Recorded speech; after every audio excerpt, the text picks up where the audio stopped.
말씀은 이제 5장 12절부터 16절까지의 말씀을 우리가 봉독을 했는데, 이제 10절부터 쭉 이어지고 있는 내용이죠. 10절부터 16절까지의 내용이 이제 신부 성도가 사랑하는 신랑의 모습에 대해서 쭉 설명을 하고 있습니다.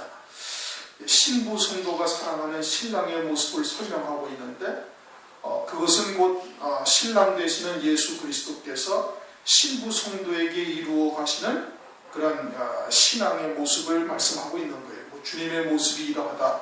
요한계시록 1장에서 사도 요한이 주님의 모습을 보는데, 그것은 일곱 금초대 교회를 통해서 이루어 가실 주님의 구원의 그런 은혜를 말씀하고 있는 것과 같은 내용이죠.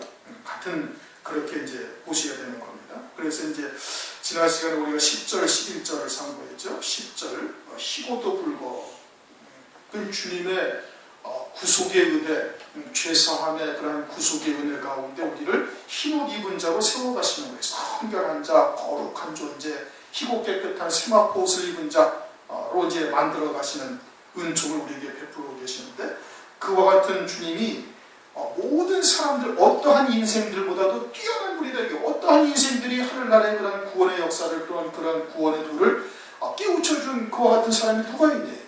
어떤 철학자가 있는가, 아니면 어떤 현자가 있는가? 이 세상의 일반 사람보다도 아주 뛰어나다. 그들은 촛불과 같다나 아니면 반딧불과 같다나, 주님은 태양과 같은 그와 같은 존재가 되신다. 그래서 일반 사람보다 뛰어난다. 머리는 정금 같고 결국은 뭐예요? 금멸류관을 씌워주시는 분이다. 성경이 약속하신 그 약속대로 변치 아니하고 끝까지 우리를 사랑하사 머리에 정금과 같은 금멸류관을 씌워주시는 분이고, 그 머리털은 하나님의 지혜죠. 우리를 아주 구스 여인처럼 새까만 죄인일 수밖에 없는 존재를 두셔서 그렇게 이루어 가시는 구원은 그건 하나님의 지혜가 아니고서는 어느 누구도 깨달을 수가 없는 신묘막측한 아주 기묘자다. 그와 같은 하나님의 지혜를 받은 자가 되게 주님께서 이끌어 가시는 역사를 이제 말씀을 하고 있는 겁니다. 12절, 눈은 시냇가의 비둘기 같은데, 눈이라는 것은 바라보는 것이죠. 영적으로 눈이라는 뜻은 뭐예요? 소망하는 거예요. 무엇을 소망하게 하시는가? 그렇게 이끌어 가셔서 하나님의 지혜로 우리를 이끌어 가셔서 소망하게 하는 것이 무엇인가? 비둘기 같다. 눈이 비둘기 같다. 눈이 비둘기 같다. 그것도 시냇가의 비둘기 같다. 시냇가의 비둘기 같다라는 것은 깨끗한 물이 있는 시냇가의 비둘기 같다는 얘기예요. 하수구처럼 시궁창물처럼 더러운 그와 같은 곳에 있는 비둘기가 아니라 아주 그냥 요한계시록 22장에서 말씀하시는 생명수 강가에 심기워진 생명나무처럼 달마다 과실을 맺어가는 그와 같은 역사가 나타나는 그런 시냇가, 아주 수정같이 맑은 시냇가에 비둘기 같다라는 것은 순결한 신앙의 모습을, 신앙의 정절을 계속 지켜나가서 결국에는 어디에 이르게 해요? 노아의 방주에서 나온 비둘기처럼 새 감람 잎사귀를 물고 오는 거예요.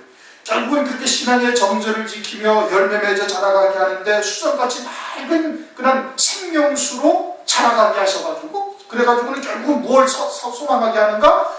이 새 감람나무 잎사귀, 다시 말하면 새 하늘과 새 땅을 바라보는 자로 만들어 가시는 거예요. 누가? 주님께서 우리를 그렇게 이끌어 가시는 거예요. 그래서 베드로 후서에 보면 내가 새 하늘과 새 땅을 바라보는구나.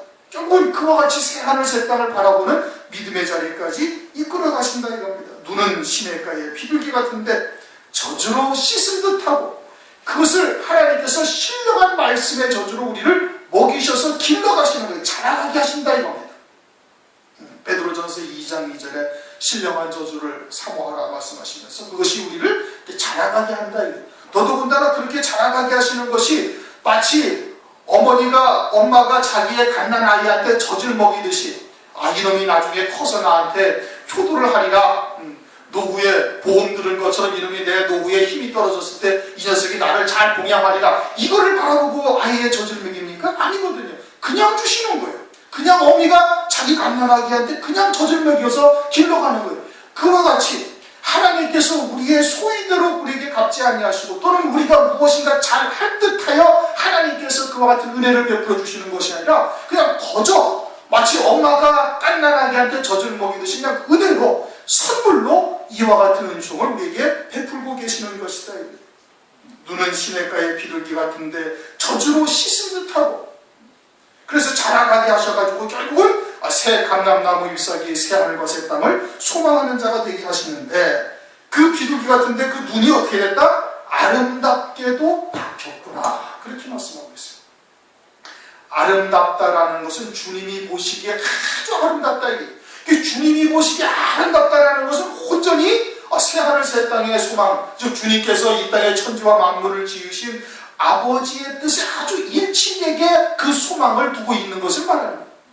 그러니까 그것이 아름다운 것이죠. 신부의 모습이 왜 아름다워요? 주님께서 이 땅에 천지와 만물을 지으시고 하나님의 자녀들을 육신을 입혀 이 땅에 보내신 아주 근본적인 이유가 뭐예요? 갈릴리 가나의 혼인잔치를 이루시기 위해서 그러신 거예요. 그래서 예수님이 이 땅에 오셔가지고 첫 표적이 뭐예요? 갈릴리 가나의 혼인잔치에 물로 된 포도주를 주신 거예요. 그것은 주께서 어린 양이 이 땅에 재림하실 때 어린 양이 아내 될 자들과 함께 공중 혼인잔치를 이루실 것이, 그것이 주님의 최고의 목표다 이겁니다. 그것이 온전하신 하나님의 뜻이에요. 그 온전하신 하나님의 뜻을 깨닫는 것이 아름다운 거예요. 그 아름다운데 그냥 아름답다 하지 아니하시고 아름답게도 어떻게 됐다? 박혔도다, 그렇게 말씀하셨어요. 요지부동이라는 거예요. 마치 못을 벽에다 받아가서 그냥 아주 흔들리지 않냐고 단단히 박힌 못처럼 완전히 새하늘 새 땅에 대한 소망으로 아주 그냥 확고한 반석과 같은 믿음에 딱 굳건히 서 있다 이겁니다. 아주 박혀버린 거예요. 그래서 환난과 또는 고난과 또는 어떠한 요동칠 만한 그와 같은 환경이 우리에게 다가온다 할지라도 흔들리지 않냐는 거예요. 못이 단단하게 박히면 흔들리지 않듯이 그와 같은 소망에 대한 믿음에서 결코 흔들리지 않냐고 오직 그 소망으로 아주 그냥 확고히 딱 믿음에 서 있다 이겁니다. 그것이 아름답게 박혔다 이거예요. 그냥 아름답다가 아니다.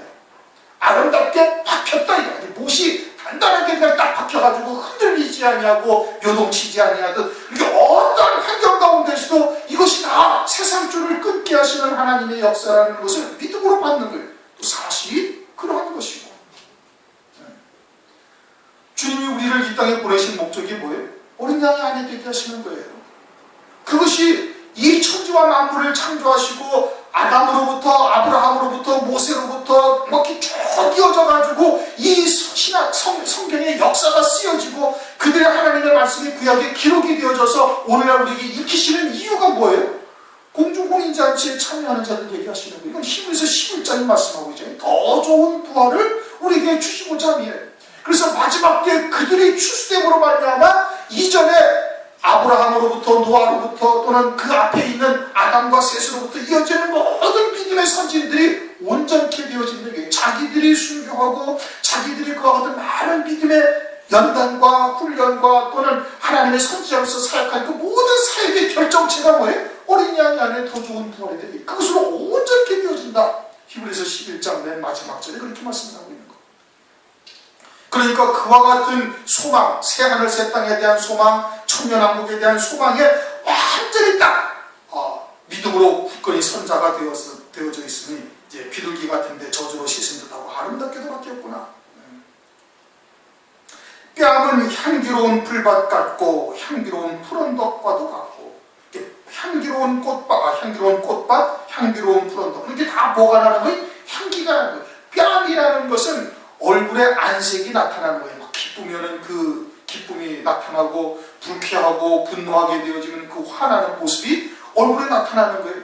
뺨에 나타나듯이 그와 같이 아주 향기로운 이 향기로운 꽃밭 같고 향기로운 푸른덕과도 같다 하는 이 향기가 아주 그냥 나는데, 그 어떠한 향기냐? 꽃이 화사하게 피어서 아주 그냥 기쁨으로 충만한, 꽃이 피는 것은 뭐 지저분하거나 불쾌하거나 또는 뭐 운다라거나 이렇게 표현하지 않고 그냥 아주 화사하게 아름답게 핀 것으로 이야기를 하죠. 그처럼 그런 하늘 소망에 대한 이 열매 맺는 신앙으로 아주 그 기쁨으로 화사하게 그냥 얼굴이 피어나고 있는 거예요. 향기가 난다라는 것은 고린도후서 2장에 보면은 그리스도의 향기가 나오는데, 이것이 택함받지 못한 자들에게는 사망에 이르게 하는 냄새요, 하나님의 자녀들, 택하신 자녀들에게는 생명에 이르게 하는 냄새다. 이 그리스도의 향기가 말하는 거예요. 그 향기가 아주 꽃과 같이 아름답게 화사하게 그런 첫째 번의 영광을 통해서 나타날 것과 같은 영광과 같은 것에 그 마음이 아주 거기에 기쁨으로 충만한 이와 같은 모습이 되어지고, 또 향기로운 풀 언덕과도 같다. 풀이라는 것은 1년생 풀이죠. 창세기 1장 30절을 보면 이건 짐승의 먹이로 주신 거예요. 또 베드로전서 1장 24절에도 보면 모든 육체는 풀과 같고, 육에 속한 삶을, 육에 속한 신앙생활하는 것이, 그것이 이제 풀 먹는 풀이요, 풀 먹는 짐승과 같은 삶인 것을 말씀을 하고 있죠. 그런데 이것은 향기로운 풀 언덕이다 이거예요. 그리스도의 향기가 나오는 풀 언덕, 그 언덕 위에 올라가서 그리스도의 향기로 뿜어지는 그와 같은 이제 생명의 향기를 바라는 그와 같은 모습이 되어져 있음을 말씀하고 있는 거예요. 그러니까 풀과 같이 이제 세상에 속한 것이나 아니면은 육신을 위한 삶에서 벗어나서 언덕 위로 올라가서 영생의 열매 맺는 삶을 주님께서 그렇게 이루어가고 계심을 말씀을 하고 있는 것이고, 입술은 백합화 같고 몰약의 질이 뚝뚝 떨어진다. 백합화는 이제 앞에서도 상고했던 것처럼 향기가 가장 진한 그와 같은 꽃이 백합화죠. 그 향기는 생명의 향기, 그리스도의 향기가 피는데, 그 그리스도의 향기가 가장 진한 것은 그리스도의 영광으로서 우리가 하늘나라에서 누리게 되어질 영광 중에 가장 큰 영광을 우리에게 말씀하고 있는 것이고, 그것은 첫째 부활의 영광이죠. 다른 모든 자보다 천년 먼저 하나님께서 부활을 시켜서 천년 동안 또 열매 맺게 하시는 그와 같은 첫째 부활의 영광, 이와 같은 영광이 가장 진한 생명의 향기, 그리스도의 향기가 되는데, 그 입술에서 나오는 모든 말씀의 초점이 어디에다 맞추어져 있어요? 거기에다가 맞추어져 있는 거예요. 더더군다나 백합화는 백합화되 가시나무 가운데 백합화와 같이 옆에서 그런 세상의 축복이나 또는 세상의 평안한 길을 가면서 그런 것으로 조롱하고 또는 수치를 주고 핍박을 한다 할지라도, 그러한지라도 고난 가운데서도 더 큰 기쁨을 가지고 하나님께 영광을 돌리며 믿음으로 꿋꿋이 나가는 그와 같은 백합화와 같다. 무엇가? 그 입술에서 나오는 하나님의 말씀들이 그렇게 우리를 이끌어 가시는 역사를 한다는 겁니다. 입술은 백합화 같고, 이제 더 나아가서 몰약의 즙이 뚝뚝 떨어진다. 어디에서? 입술에서. 하나님의 말씀에서 몰약의 즙이 떨어진다. 몰약이라는 것은 썩을 것으로 썩지 않게 하는 역사예요. 전도서 6장을 보면 천년의 갑절을 산다 할지라도 낙을 누리지 못한다. 하늘나라에서 낙을 누리지 못한다면은 갓난아이와 죽어서 나오는 아이와도 못하다. 그렇게 말씀을 하고 있죠. 그러니까 이 땅에서 그렇게 주님께서 열매를 맺게 하시는데, 그 열매 맺는 삶 가운데서도, 영생의 열매 맺는 삶 가운데서도 몰약의 즙이 뚝뚝 떨어진다는 것은 몰약을 그냥 짜내가지고, 그러니까 그냥 몰약보다도 더한 고난과 또는 어떤 환난과 이런 것을 통해서 몰약의 즙이 뚝뚝 떨어지는 이러한 하나님의 말씀으로 우리를 더 큰 영광의 자리로 인도하신다 이겁니다. 다시 말하면은 예수님은 요한복음 10장에 나는 선한 목자라 양들을 위해서 그 목숨을 버리신다고 말씀하셨어요. 그러니까 주님의 길을 쫓는 자들은 자기가 순교자의 영광에 이를 뿐만 아니라 주님처럼 다른 생명을 살리는 역사에 자신의 목숨이 희생된다 할지라도 그것으로 인해 기뻐하는 것이죠. 사도 바울처럼 관제로 내가 부음이 되었다. 이방인을 제물로 드리는 일에 자신이 포도주 붓는 것처럼 자신의 몸이 다 희생된다 할지라도 자기는 그것으로 기뻐한다 이랬거든요. 그와 같이 몰약의 즙이 뚝뚝 떨어진다는 것은 나 자신만이 순교해서 그리스도의 신부로 되는 것이 아니라 이제는 나를 아예 관제로 드려서 다른 생명들을 그와 같은 영광의 자리로 인도하는 일에 자기를 헌신하는 것이죠. 주를 위하여 종일토록 죽임을 당게 되며 도살할 양처럼 여김을 받듯이 이제는 다른 생명들을 위해서 자신을 아주 기꺼이 희생하는 이와 같은 믿음의 자리에까지 하나님의 말씀을 통해서 우리를 이끌어가고 계신다.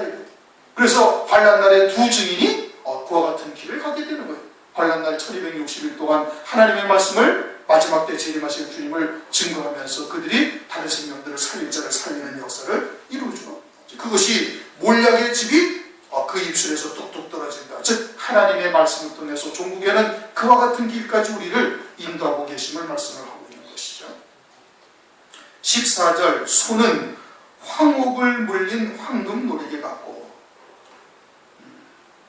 초림하신 주님의 손은 십자가에 못 박히셔가지고 피 흘려 우리를 속죄 구원하신 손이고, 재림하실 주님은 그 손에 7 금촛대를 들고 계시다. 요한계시록 1장에 말씀하고 있죠. 주님께서는 그 금촛대 교회를 통해 가지고 그와 같이 금면류관 쓰는 자들로 그들을 세우시는 거예요. 환란을 통해서 하나님의 말씀으로 그들을 양육하고 그들을 연단하시고 그들을 훈련하시고, 그래가지고 그 주님의 손에 있는 7 금촛대 교회를 통해서 금면류관을 쓰는 자들로 그들을 세우신다 이겁니다. 그렇게 주님의 손 안에 늘 가지고 있는 황금 노리개와 같이 7 금촛대 교회를 주님께서 그와 같이 금면류관을 쓰는 자들로 세우시는 거예요. 그러한 은혜를 말세에 오늘날 우리들에게 지금 알려주셨고 베풀고 계시는 거예요. 거기다가 황옥이 박힌 황금 노리개다. 황옥을 물린 황금 노리개. 황옥이라는 것은 다니엘서 10장 6절을 보면은 히데겔 강가에서 다니엘이 주님을 보는데 그때 그 몸이 황옥 같다 그렇게 말씀하시네요. 부활의 영광의 주님의 몸을 황옥 같다. 그러니 영광스러운 주님의 몸이 황옥 같다 이거예요. 그러니 우리로 하여금 그와 같이 부활의 영광, 하나님 보좌 우편 영광에 앉으신 그와 같은 주님의 영광에 우리를 참여하게 하시며, 그것을 7 금촛대 교회를 통해서 그와 같이 이루시는 주님이심을 우리들에게 알려주시는 것이죠. 그렇게 우리를 세워가시는 주님이신 것을 말씀을 하고 있는 거예요.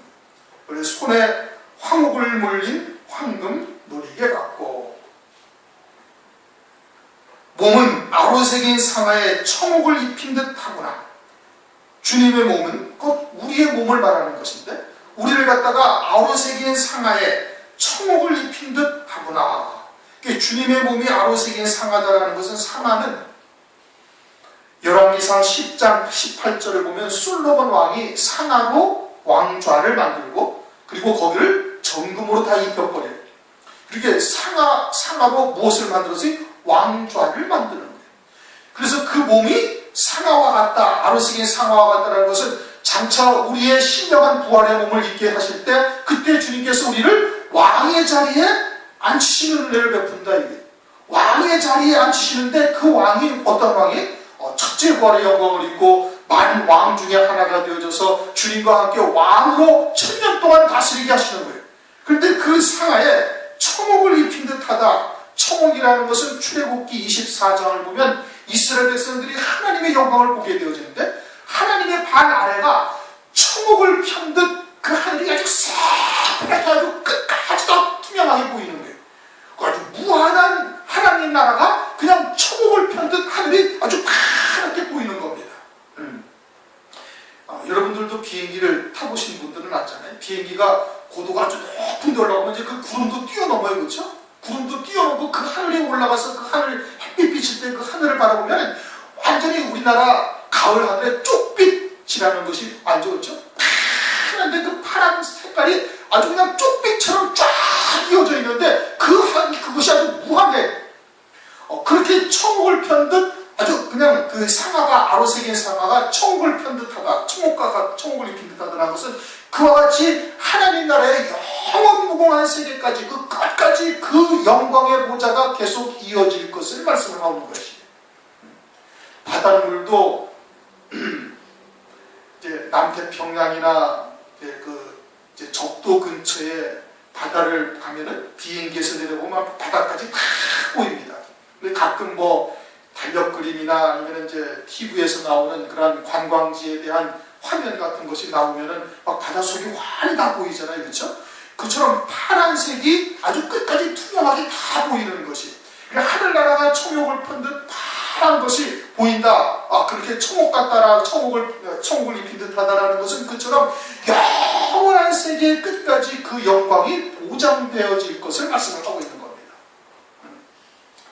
첫째 부활의 영광을 입는다는 것은 모든 자들이 사실은 다 백보자 심판대 앞에서 부활을 하는 것이 정석이에요. 그런데 첫째 부활이라는 것은, 이것이 더 좋은 부활이라는 것은 그들이 예수님처럼 예수님의 하나님의 말씀을 쫓아 순종하여 순교하셨잖아요. 그렇죠? 십자가에서 죽임당하신 것처럼 하나님의 자녀들이 하나님의 말씀을 인하여 보이지 아니하는 하늘 영광을 위하여 육신의 목숨을 버린 것이, 그것을 하나님께서는 아주 귀하게 보셔가지고 그들에게 1000년 먼저 상급적 부활을 하나님께서 주시는 겁니다. 그리고서 그리스도와 함께 왕으로서 천년왕국에서 왕으로 다스리게 하시는 거예요. 그리고 신령한 몸으로 이 땅에서 1000년 동안 다스리는 그 시간이 전부가 다 하늘나라에서 열매가 되게 하시는 겁니다. 그리고 1000년 동안 이 땅에서 신령한 몸으로 단 1초에 허비하는 것도 없이 온전한 열매가 되게 되니 하늘나라에서의 그 영광의 그런 영화로움은 이미 가히 이룰 수가 없는 것이, 첫째 부활의 영광을 입은 자들이 그래서 1000년 동안 이 땅에서 왕으로 그리스도와 함께 다스릴 뿐 아니라 하늘나라에서 영원히 영광 중에 그런 왕으로서 다스리는 권세를 누리게 되어질 것을 말씀을 하고 있는 겁니다. 아로새기의 상어에 초목을 입힌 듯 하구나. 그러니 우리의 몸이 하늘나라에서 영원히 하나님 나라에서 끝까지 영생토록 왕으로서 다스리는 그와 같은 영광을 하나님께서 우리에게 입혀가신다 이겁니다. 다리는 정금 받침대 같고, 정금 받침대에 세운 화반석 같고, 예수님의 다리를 말씀하시는데 사실은 우리의 다리를 말하는 거예요. 우리가 걸어가는 발자취, 우리의 신앙생활을 말하는 거예요. 이 땅에서 우리의 신앙생활이 정금 받침대 위에 세운 화반석 같다, 대리석 같다는 얘기죠. 그 정금 받침대에 세웠다는 것은 욥기서 23장 10절처럼 우리를 하나님께서 연단하시고 그래서 아주 정금과 같은 믿음의 자리에 세우시는 역사를 말하는 거예요. 이 땅에서 우리가 원죄를 입고 왔기 때문에 육신을 입혀 이 땅에 보내실 때 원죄가 있는 육신을 이 땅에 입혀 보내시는 거예요. 그것은 우리가 하여금 육으로 살지 아니하고 나를 위하여 살지 아니하고 또는 내 힘으로 살지 아니하고 오직 하나님의 말씀을 믿는 믿음으로만 사는 자로 되게 하셔서 하늘나라에서 이 땅에서 사는 삶으로 영생의 열매를 맺게 하시기 위해서 그래요. 하나님의 의의 열매만 하늘나라에서 영생이 되니 이 땅에서 나를 의지하지 아니하고 오직 성령의 열매로 하나님의 의의 열매로 살게 하시기 위해서 원죄 있는 몸을 보내신 거예요. 그러니 그 원죄 있는 몸을 가지고 하나님의 믿음으로만 살게 하시려고 하니까 그 과정이 어때니? 쇠풀무와 같은 연단의 과정을 반드시 거쳐야만 되는 겁니다. 이 세상에 예수 그리스도 외에 어느 누구도 그와 같은 연단의 과정을 거치지 아니하고 정금과 같은 믿음의 자리에 설 수 있는 사람은 세상에 아무도 존재하지 않는 겁니다. 그러니까 반드시 가나안 땅을 유업을 받을 자들은 애굽에 가서 종사를 하고 이와 같은 연단의 과정을 거쳐야 되는 거예요. 그것을 위해서 애굽에 내려보내셨던 것 아니겠어요? 마찬가지로 오늘날 우리들도 역시 그와 같은 쇠풀무와 같은 연단의 과정을 반드시 거쳐야 그와 같은 발걸음으로 옮겨간 그 발자취마다 다 정금의 받침대가 하나님께서 되게 하신다 이겁니다. 정금으로 단련하여 영생의 열매를 맺게 모든 것을 하시는 것이죠. 그렇게 정금 받침에 세운 화반석 기둥 같고, 화반석 기둥이라는 것은 대리석 기둥인데 이것은 청색 바탕에 흰색과 붉은색의 그런 무늬가 새겨져 있는 것을 화반석이라고 그럽니다. 그래서 하나님께서 그 무늬를 입혀놓으신 거예요. 그렇게 그와 같은 영광이 영원토록 영생의 열매가 유지되어질 것을 말씀을 하고 있는 것이고, 하나님께서 입혀놓으신 무늬가 변할 수가 없는 것이죠. 그러니까 그와 같은 영광이 영원히 이어질 것을 말씀을 하고 있는 것이고, 형상은 레바논 같고, 형상은 레바논 같다라는 것은 레바논의 어떤 도시나 이것을 말씀하는 것이 아니라 레바논에 있는 가장 높은 헬몬 산을 지칭하고 있는 겁니다. 백향목이 그 헬몬 산에 있는 거예요. 더더군다나 형상이라는 것은 어떤 모양을 말하는 것이 아니죠. 창세기 1장 26절에 주님께서 사람을 만드실 때 우리의 형상을 따라 우리의 모양대로, 형상과 모양은 다른 거예요. 형상은 생명이요 하늘나라의 영광을 말하는 거예요. 형상의 의미가, 형상은 추상적인 거예요. 이렇게 하나님의 생명이요, 더 구체적으로는 하늘나라에서의 영광을 말하는 거예요. 그러니까 형상이라는 것은 그와 같이 하나님의 영광, 하나님의 형상을 말하는 것인데, 그 형상이 레바논 같다라는 것은 레바논에 있는 헤르몬 산, 가장 높은 헤르몬 산을 의미하고 있는 곳이고, 백향목이 있는 곳이 그곳이니, 그 가장 높은 헤르몬 산이 하나님의 형상과 같다라는 것은, 그것은 하나님의 영광을 말하는데, 이것은 따로 높은 산의 영광, 부활의 영광, 크고 높은 산의 새 예루살렘 성과 같은 영광, 이것을 말하는 거예요. 그게 하나님의 형상이에요. 그러니까 궁극적으로 우리를 하나님께서 그와 같이 연단하시고 길러가시고 열매 맺게 하셔서 결국 이루어가시는 것은 따로 높은 산의 영광, 크고 높은 산의 영광에까지 우리를 이끌어 가신다. 이게 새 예루살렘 성의 영광으로 우리를 입히시는 것이죠. 새 예루살렘 성 안에는 하나님의 보좌가 없어요. 그렇죠? 하나님의 보좌가 없어요. 왜? 새 예루살렘 성 자체가 하나님의 영광이니까. 그러니 그리스도의 영광에 우리를 참여케 하시는 것과 같은 은혜를 우리에게 베푸신다 이겁니다. 형상은 레바논 같고 백향목처럼 보기 좋고, 레바논에 있는 백향목은 1000년을 사는 나무죠.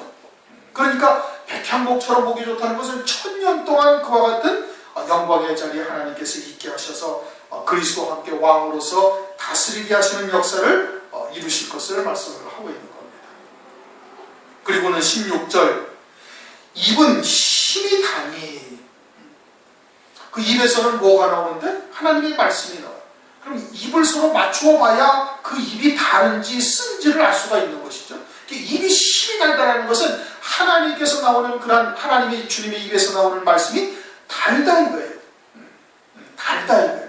근데 달기는 달다, 아주 힘이 달다 이렇게 말씀을 하고 있어요. 힘이 달다, 단다라는 것은 이 하나님의 모든 말씀, 또 그 말씀을 이루기 위하여 우리로 걸어가게 하는 그 모든 발자취도, 그것이 모든 것이 다 이와 같은 영원한 영광을 위하여 우리를 위해서 예비하신 그 영원한 영광을 위하여 인도하시는 것이니, 그 모든 것이 다 단 것이다. 이게 말씀이 때로는 우리에게 육신적으로는 좀 고통이요 고난의 그런 말씀도 있지만, 그 모든 것이 다 다른 말씀인데, 그것이 힘이 달다는 것은 그 하나님의 말씀을 우리가 입으로 받아 먹고 우리에게 소화가 될 때, 그것이 또한 우리 안에서 그 말씀이 그 예비하신 영광에 합당한 자로 이루어 가시는 역사를 하는 것이, 그것이 또 더 달다. 말씀을 들을 때 깨닫고 믿음으로 받을 때도 그것이 힘이 달지만, 그것을 나를 통해서 그 말씀대로 이루어가는 역사를 이루실 때 그것도 또한 다니, 그래서 힘이 달다라고 말씀을 하고 있는 겁니다. 데살로니가전서 2장 13절에 하나님의 말씀으로 받으니 참으로 그러하다. 이 말씀이 너희 믿는 자 속에서 역사하느니라. 그렇게 하나님의 말씀이 내게 생명이 되도록 우리를 이끌어 가시는 그 과정까지도, 그것이 우리에게 그 영광을, 첫째 부활의 영광 어린 양의 안대로 이끌어 가시는 역사이니, 그것마저도 우리에게 단 것이 되어진다. 이게 반대로 쓴 거는 뭐예요? 잠시 이 세상에서 잠시 동안 육신을 입고 사는 동안 누리는 복된 것이 쓴 것이에요. 단 것은 영원한 영광에 이르게 하시는 하나님의 역사가, 그게 단 거예요.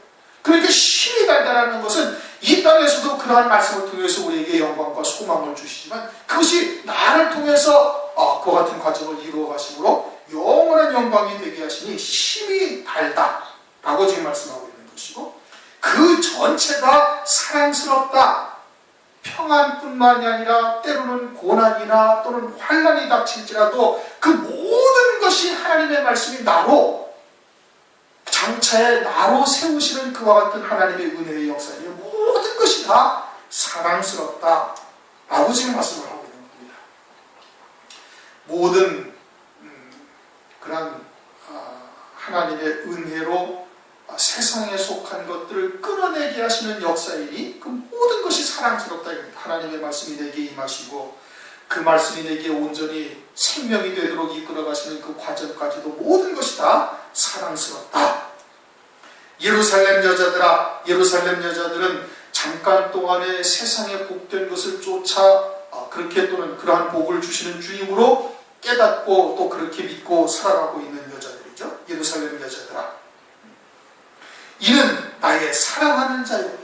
하나님의 사랑이 참 참된 사랑이 무엇인지 우리가 그것을 깨닫고 그분을 우리가 사랑하고 있다라고 지금 말하고 있는 겁니다. 누구에게? 예루살렘 여자들에게. 예루살렘 여자들은 어떠한데? 그 육으로 사는 자요, 세상에 복된 것, 잠시 동안 세상에 사는 동안 그것 복된 것을 주시는 분으로 알고 있는 그들에게 하나님의 사랑이 어떠한 사랑인지, 내가 사랑하시는 주님이, 오시는 신랑으로 오시는 예수님이 어떠한 분인지를 갖다가 쭉 설명을 하고 있는 거예요. 지금 그분은 우리를 비록 이 땅에 잠시 육신을 입혀 보냈지만은 원죄 있는 몸을 보내사 이 땅에서 나로 살지 아니하게 하시고 오직 믿음으로 첫째 벌의 영광 하늘을 열어 보여주시고 하늘에 예비된 영광이 무엇인지를 깨달아서 자라가게 하시다가 종국에는 새 하늘 새 땅을 바라보게 하시며 그 믿음 가운데 확실히 거하게 하셔서 거기에 그뿐만 아니라 거기에 장차 금별요관까지 씌워 영원한 영광 가운데 누리게 하시는 이와 같은 이 온전한 사랑이 무엇인지를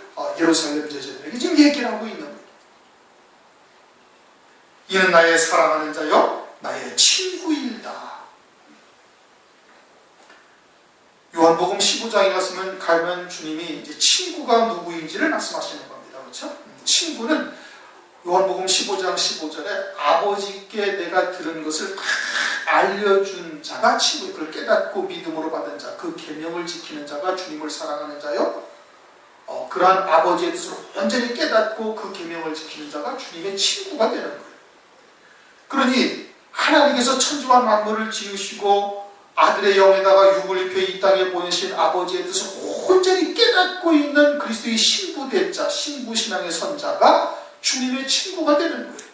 주님의 친구요 또는 그 신부의 친구가 되시는 주님이 되심을 말씀하고, 너희가 나의 친구다, 제자들에게. 왜? 아버지의 뜻을 내가 들은 것을 너희들에게 다 알려주었으니 너희가 나의 친구다.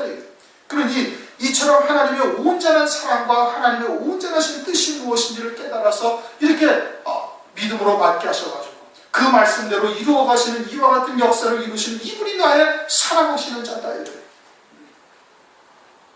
오늘날 이 마지막 때가 되어져서 이제 감추인 것들이 다 드러나고 또 숨겨진 것들이 나타나지 않을 것이 없다 말씀하신 것처럼 마지막 환난을 통해서 이루실 구원이 어떠한지를 요한계시록을 통해서 또는 다니엘서를 통해서 또는 다른 하나님의 말씀을 통해서 우리에게 다 알려주셨어요. 그리고 그 믿음으로 받고 각자의 신앙을 따라서 하나님께서 우리를 그렇게 지금 이끌어 가시고 있는 겁니다. 누구는 순교의 신앙에 서 있을 수도 있을 것이고 또 어떤 분은 금멸요관을 향해서 이제 쫓아가는 그런 믿음의 발걸음을 지금 옮기고 있을 수도 있는 거예요. 그렇게 하나님의 우리의 사랑을 온전히 깨닫게 하셔서 우리가 그와 같은 믿음의 길을 걸어가고 있으니 주님께서 우리를 보시려다는 참으로 어여쁘게 보시는 거예요. 어여쁘고도 어여쁘다. 그리고서 주님의 친구로 우리를 갖다가 인정을 하고 계시는 거예요. 누구에게? 그 순교의 믿음의 성도들에게 주님께서 친구로 여기시고 계는 거예요. 신부 성도의 친구가 되셨으니 주님께서도 그를 친구로 여기고 계신다 이겁니다. 환난을 통해서 이루실 구원의 역사를 깨닫고 믿음으로 받은 자를 그렇게 여기시는 거예요. 또 그 순교의 신앙의 선자들을 그렇게 여기시고 있다 이겁니다. 오늘날 우리들이 여러 가지 어려움도 겪기도 하고 또 각자의 신앙을 따라서 하나님께서 훈련도 하시고 연단도 하시지요. 그와 같은 과정들은 다 세상에 속한 것들을 끊어내시기 위한 하나님의 은혜인 겁니다. 사랑이에요.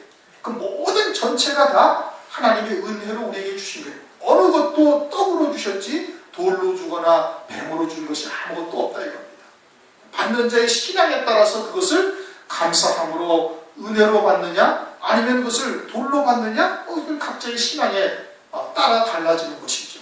그러나 성경은 하나님께서는 그 모든 것이 다 사랑스럽다. 그렇게 느끼는 자는 주님의 친구가 되어져 있는 거예요.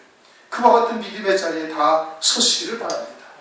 5장은 신부의 신앙에 서 있음에도 불구하고 때로는 실족할 수도 있음을 말하는 거예요.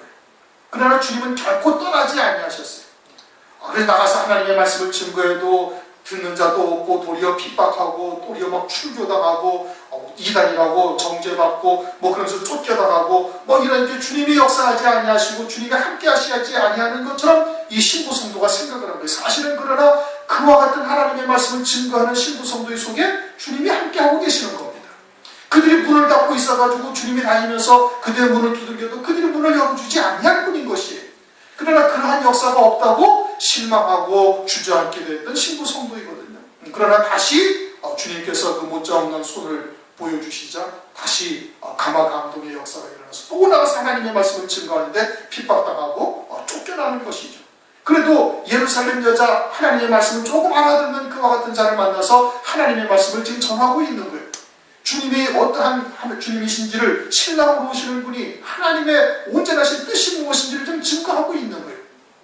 그래서 이 예루살렘 여자가 이제 6장에 들어서는 이제 신랑 되시는 예수님을 너의 사랑하는 자를 함께 찾자라고 이야기를 하고 있는 겁니다. 때로는 우리가 하나님의 말씀을 증거해도 외면당하고 또는 이단처럼 여기기도 할 수도 있습니다. 또는 뭐 전혀 반응이 없을 수도 있어요. 그러나 택하신 자에게 하나님께서 이처럼 주의 말씀을 듣게 하시고 또 함께 할 수 있는 은혜를 남은 자들을 두셔서 반드시 베풀어 주시는 겁니다. 그러니 이제 하나님의 말씀을 전하시되 아주 지혜롭게 전하실 수 있도록 하시고 또 그와 같은 일용할 양식을 우리에게도 주실 것을 위해서 기도하셔야 됩니다.